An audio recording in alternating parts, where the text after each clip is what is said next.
In the headlines, Senate Chief Whip proposes Muslim ticket for APC ahead of presidential election.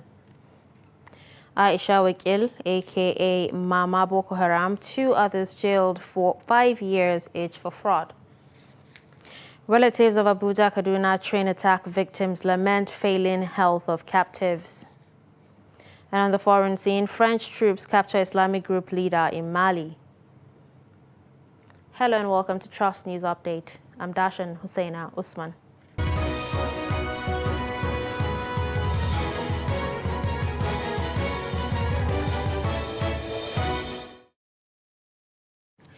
Right now, we'll begin with politics. The chief whip of the Senate, Senator Orji Uzor Kalu, has proposed the Muslim ticket as a critical factor for the All Progressives Congress to win the presidential election in 2023. He believes the ruling party may lose the election if it fails to go for the option of Muslim ticket, considering the present situation it has found itself. Senator Kalu made the remarks on Wednesday in an interview with journalists at the National Assembly complex in Abuja. The chief whip, who argued that it was impossible for a southern minority Muslim and a northern minority Christian to win a presidential election in Nigeria, said the APC should be concerned about winning than the religious affiliation of its vice presidential candidate. If I am enamored Bola Tinubu's situation, the wife is a senior pastor in a Pentecostal church, I will go Muslim ticket. The most important thing is for the party to win. It's not, we should stop all this rubbish about whether you put a Christian there. After all, if we win, already the wife is a pastor. They have been living for over 40, 50 something years together. I've known them this far.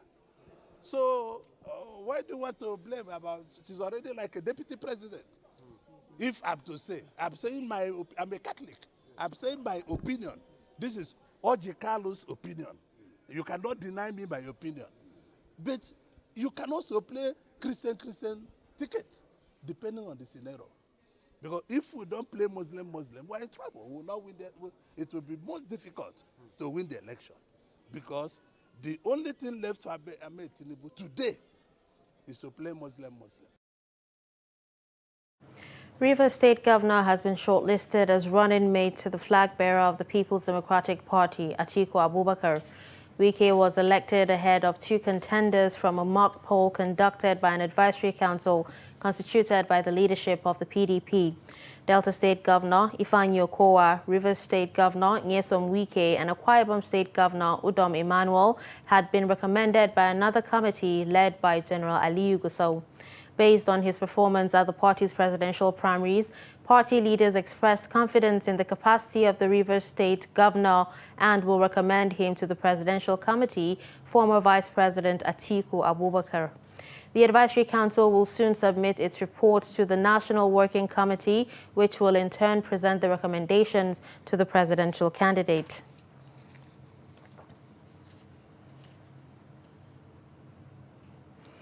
Aisha Alkali Wakil, popularly known as Mama Boko Haram, has been jailed 5 years without the option of fine by a Borno High Court in Maiduguri for fraud. Justice Aisha Kumalia of the Borno State High Court jailed her alongside Dahiru Saidu Aura, Prince Lawal Shoyode, following their prosecution by the Maiduguri Zonal Command of the Economic and Financial Crimes Commission. The judgment was the climax of a trial that commenced on Monday, September 14, 2020, when the defendants were rearraigned on a 2-count charge of conspiracy and obtaining money by false pretense to the tune of 71.4 million naira. They were said to have approached Saleh Ahmed Said of Shuaid General Enterprises Limited to deliver to them 3,000 bags of beans worth 71.4 million naira under the false pretense of executing a supply contract. Justice Kumalia found that they committed an offense contrary to and punishable under Sections 1, subsection 1b and Section 1, subsection 3 of the Advanced Free Fraud and Other Fraud-Related Offences Act 2006. The defendants pleaded not guilty to the charge.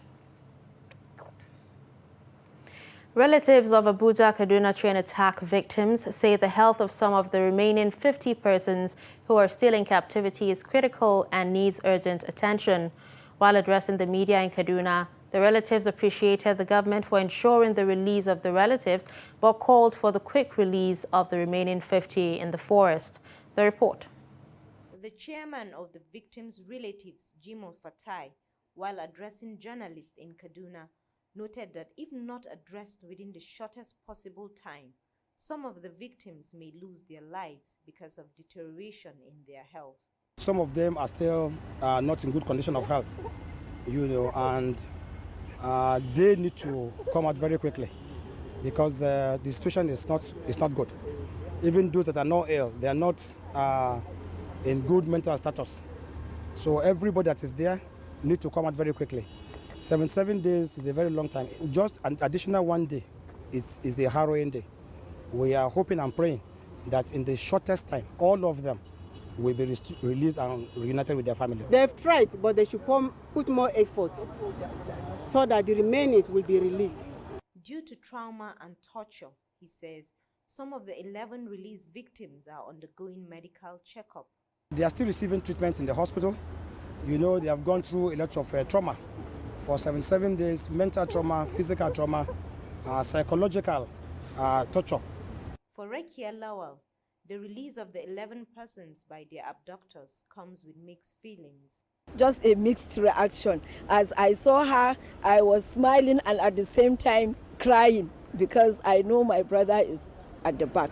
So with her also, she was crying because she told us when they told her to go, she just began to cry because she was thinking of leaving him behind. It is 79 days since the attack on the Abuja-Kaduna train by terrorists, where about 9 people were killed and over 60 people abducted. So far, 13 people have been released, with about 50 still in captivity. The abducted Bishop of Jeba Anglican Diocese, Aderogba Adeyinka, his wife and driver have been freed by the abductors. Bishop Aderogba, his wife and driver were kidnapped on Sunday at about 9 p.m. The vehicle they were traveling in broke down at an isolated spot on the new Oyo-Gbomosho Expressway on their way from Yewa, Ogun State to Jeba, Kwara State. The police public relations officer in the state, DSP Adewale Oshifeso, in a statement in Ibadan on Tuesday, said that the massive deployment of police personnel and domination of the entire area by tactical teams put pressure on the abductors to free the victims. Oshifeso said that the victims were rescued and hurt by police personnel around 6:20 p.m. on Tuesday. The police spokesman said that the victims had been reunited with their family while investigation was still ongoing to apprehend the perpetrators and bring them to justice. Troops of the 26th Task Force Brigade on Tuesday found one Mary Ngoshe, who, according to the Nigerian Army, is believed to be one of the kidnapped girls from Government Girls Secondary School Chibok in 2014. This is contained in a tweet posted by the Nigerian Army's verified Twitter page on Wednesday morning. Ngoshe, who was found with a child believed to be hers, was intercepted by the troops while on patrol around Ngoshe in Borno State. Acting Accountant General of the Federation, Amamikwe Nwabuoku, says Nigeria is borrowing money to pay salaries. Nwabuoku said this on Tuesday at a retreat organized by the Office of the AGF for members of the Technical Subcommittee on Cash Management in Abuja. Nwabuoku said there is an increase in government expenditure due to rising security challenges and social needs of the citizenry. The acting AGF called for deliberate efforts to revert the trend through fiscal discipline, economic diversification, export sector promotion, and plunging revenue leakages, among others, to ensure revenue inflow. You're watching Trust News Update. Coming up after the break. How displaced persons find hope despite insecurity. Do stay with us.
Welcome back and thanks for staying with us. Let's take a look at some of our top stories. You heard that Senate Chief Whip proposes Muslim ticket for APC ahead of presidential election. We also told you that Aisha Wakil, aka Mama Boko Haram, 2 others jailed 5 years each for fraud. Moving on to health, Nigeria Center for Disease Control has confirmed 36 cases of monkeypox in 15 states in the country. The NCDC disclosed this in its latest monkeypox situation report. According to the NCDC, monkeypox is a rare viral zoonotic infectious disease transmitted from animals to humans that occurs sporadically, primarily in remote villages of Central and West Africa near tropical rainforests. The affected states are Lagos, Adamawa, Delta, Rivers, Cross Rivers, FCT, Kano. Other states include Bayelsa, Edo, Imo, Plateau, Nasarawa, Niger, Oyo, and Ondo.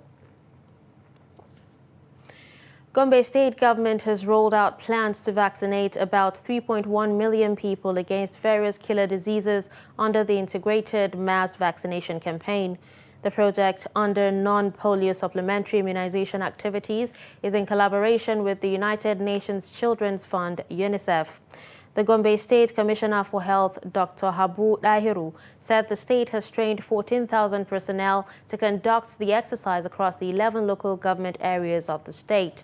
The immunization commences on the 17th of June 2022 to the 8th of July 2022. Ibrahim Ismail reports that as at April 2022, Gombe State had recorded 114 cases of measles, 12 cases of meningitis, and 3,306 cases of COVID-19.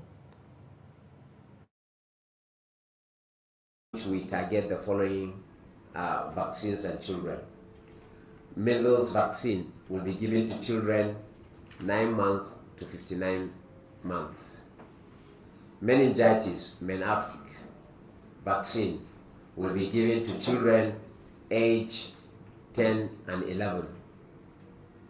Yellow fever vaccination will be given to children and adults between 9 months and 44 years.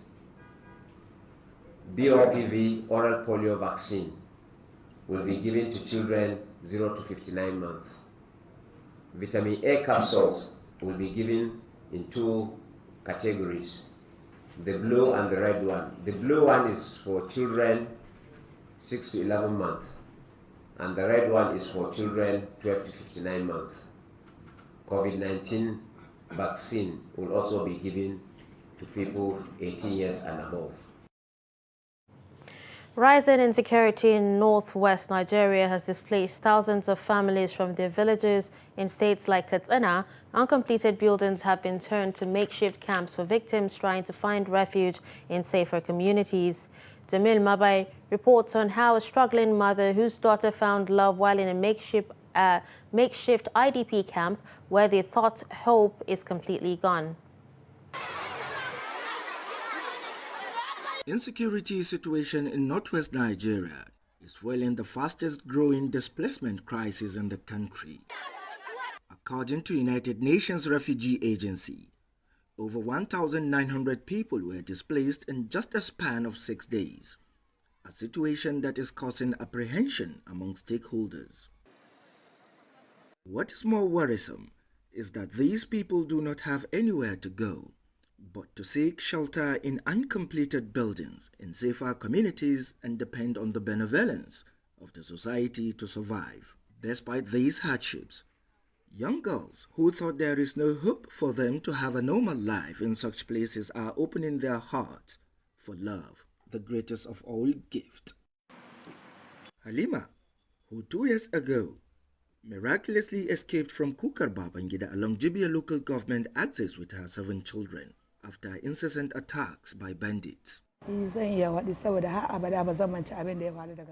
can never forget what happened to us that day. Bandits chased us away from our homes. The first time they attempted to enter our village, they couldn't succeed. The second time, my neighbor knocked at my door and informed us that bandits have entered. I took one of my daughters, who is late now, to a nearby bush. I came back and took the second one, where we hid. Later, they informed us that they have kidnapped their target victim. is hardly getting by as she prepared the first and the only meal for her children for that day. Her heart heavy with thoughts of where will the next meal come from. We cook once a day. We eat it in the morning, afternoon and night until God provides us with one. Back in the village, Halima owned a small business. After the attack, she lost everything. Their life disrupted and wondered if her children will ever live a normal life. But that situation changed as love found one of her daughters in the place they least expected. She went for a wedding after the event has finished. The groom's friends brought her back. That was when he met Khadija and professed his love due to her sense of maturity and kindness. As every mother would for her daughter. But the burden that comes with marrying out a daughter is Halima's greatest nightmare. The next day he came to the house, which I told him her father was not around. I go to bed thinking about my daughter's marriage. It's quite challenging considering my predicament. The date have been fixed. The thought of what to give her has been troubling me. We don't have anything. I is still dependent on the society to assist her, as she is caught between the task of putting food on the table and the huge burden of marrying out her daughter. Jamilu Mabai, Trust TV News, Katsina. The federal government says the country's agriculture research sector loses at least $100 million yearly due to its inability to attract grants from local and foreign grant issuing foundations and organizations. As part of measures to correct this, the federal government is organizing a training workshop in Ilorin, the Kwara State capital, for research officers on how to access funds from donor agencies. The report. Speaking at the opening of a week-long training workshop on grantsmanship for agricultural research officers by the Agriculture and Rural Management Training Institute, Ilorin, Kwara State, the executive director of the institute, Dr. Olufemi Oladuni, laments the effects of non-access to the funds to the Nigeria agricultural sector. We are not accessing at all. It's not that they are not ready to give us. It is because we are not assessing them. Nigerians have been missing a lot in terms of getting research funds, research grants from so many agencies, at least, even from Europe, who are assisting them. The AMT boss said that the institute deemed it necessary to contribute its own quota into developing the skills, knowledge and research competence of the nation's scientists and make them develop better quality and high-yielding varieties to improve food security in Nigeria. We are not attracting, and you know what that can do in the research system. Only in agriculture, you know what it can do. So when you extend it and look at the value chain for research itself, you know there are a lot of, not only for research scientists alone, we have other actors along the research value chain that are losing these opportunities. The Kwara State government, on its part, agrees and promised to continue to provide enabling environment for agriculture to thrive in the state. The state government, too, in its own capacity, have been doing a whole lot, to empower people in terms of capacity building, because it's beyond just, even giving out resources. If you don't build the capacity of the people, there is no way they can utilize these resources. So, in our own efforts, we have been doing a lot of capacity building for, ensuring our people are able to utilize all these opportunities. 50 participants across research institutes and higher institutions are taking part in the one-week training. I just want to say that this set of participants is a plethora of highly cerebral academicians and researchers that cut across agricultural research institutes, colleges of agriculture, and even the universities. They expressed readiness to make the best use of the knowledge to enhance the agricultural sector. Delta State Governor Ifeanyi Okowa says the state government was yet to access the 150 billion naira bridging finance from the federal government. He said the funds has not reached the state because the federal government is yet to commence remittances to the state. Contrary to the agreement, government disclosed this while speaking to newsmen after inspecting ongoing construction of the Koka flyover bridge and interchange in Asaba. Governor Okowa added that the bridge is one of the projects that the Bridging Finance will upscale. On the Coca flyover project, he expressed optimism that the project will be completed in December 2022. Of this situation. But unfortunately, when some people don't understand what is in government, but I'm very confident in myself that whatever we're about to do, we are doing it in the best interest of the state. We're trying to save money for the state. We are trying to save situations where you have cost overrun and cost escalation. Bridge is already on, and a lot of work is being done, and by October we expect that this will have finished completely, and the ancillary work to provide the full interchange with the road network under will also be started in due course, and they have promised that they are right on time and that they will be finishing before the end of the year.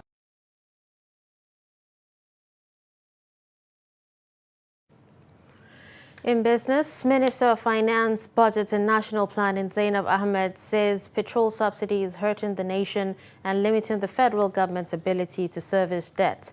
The World Bank and its Nigeria's Development Update launched on Tuesday projected that fuel subsidy would gulp 5 trillion naira in 2022, more than Nigeria's 4 trillion naira subsidy budget. This year alone, NNPC has spent 947.53 billion naira on petrol subsidy payments. Speaking at the hybrid launch of the World Bank's report, the finance minister urged Nigerians to understand that petrol subsidy is causing a massive fiscal burden, thus impeding the country's economic growth. She said important investments in the oil and gas sector are being delayed because of the heavy fiscal burden of fuel subsidies. On the foreign scene, French military troops in Mali on Wednesday said they have captured a senior member of the Sahel affiliate of the Islamic State group. Spokesman of the Chief of Staff said an operation of the Burkina forces allowed the capture of Umaye Ould Al-Bakaye. Al-Bakaye will be held by French forces for questioning for several days and then handed to the Malian authorities. His capture comes as French prepares to complete its withdrawal from Mali after almost a decade battling a jihadist insurgency in the country. France is to complete its withdrawal from Mali within the next few months, when its main military base at Gao will be returned to Malian forces. Relations between Mali and France plummeted after the military seized power in Bamako in August 2020. And finally, in sports, La Liga has stepped up its attack on Manchester City and Paris Saint-Germain by filing a complaint to UEFA about what it believes to be financial fair play breaches. La Liga president Javier Tebas has repeatedly attacked the pair, who he described as state clubs, and strongly criticized PSG over the new multi-million-pound contract the French club gave star striker Kylian Mbappe in May. Since then, Premier League City have confirmed the £51.2 million signing of Erling Haaland from Borussia Dortmund. The complaint against PSG was made last week and the one against City in April, although La Liga says it reserves the right to extend these complaints. And with this, we've come to the end of Trust News Update. Don't forget to follow us across all our social media platforms. I'm Darshan Hussaina Usman. Thanks for watching.